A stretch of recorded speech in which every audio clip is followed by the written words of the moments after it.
teman-teman, pernah nggak sih kalian kepikiran kenapa negara-negara maju kayak Jepang, Korea Selatan, atau negara-negara Eropa itu penduduknya sedikit, tapi ekonominya maju banget? Di sisi lain, ada negara-negara dengan penduduk yang membludak, tapi ekonominya masih berkembang. Kok bisa ya? Nah, di video kali ini, kita bakal membahas tentang hubungan antara pertumbuhan penduduk dan pembangunan ekonomi.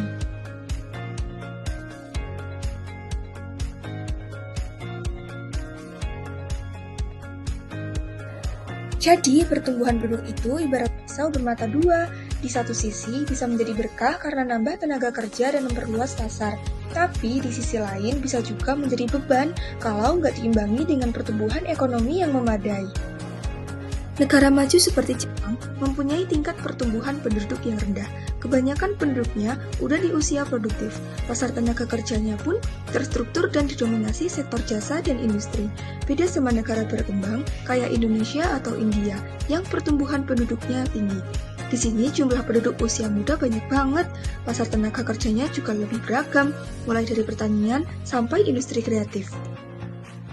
Nah, karena penduduknya sedikit, negara maju sering kekurangan tenaga kerja. Makanya mereka buka pintu buat imigran. Tapi dampaknya upah jadi naik. Di negara berkembang, banyaknya angkatan kerja bisa bikin pengangguran tinggi kalau lapangan kerjanya nggak nambah. Pertumbuhan penduduk juga ngaruh ke investasi loh. Bayangin aja, ada kue ekonomi yang harus dibagi ke semua penduduk. Kalau penduduknya sedikit, tiap orang dapat bagian lebih gede kan? Artinya, tabungan masyarakat bisa lebih banyak dan investasinya juga ikut meningkat. Nah, kalau penduduknya banyak, bagian kuenya jadi kecil. Ujung-ujungnya, tabungan dan investasi bisa terhambat.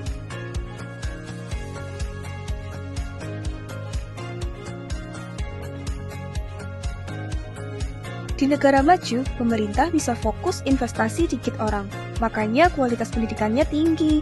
Beda sama negara berkembang yang penduduknya banyak, butuh dana lebih gede buat nyekolahin semua orang. Terhitung dari tahun 2015, Australia berhasil menyumbang sekitar 5,1% dari PDB yang berasal dari pasar digitalnya. Jadi jangan heran ya, jika banyak perusahaan teknologi terbesar di dunia melihat potensi dari pasar Australia dan membuka kantor serta fasilitas penelitian di negara ini.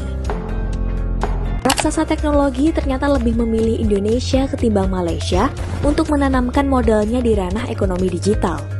Ketidakstabilan politik membuat investor asing ragu masuk ke Malaysia. Nah, disinilah peran pemerintah penting banget.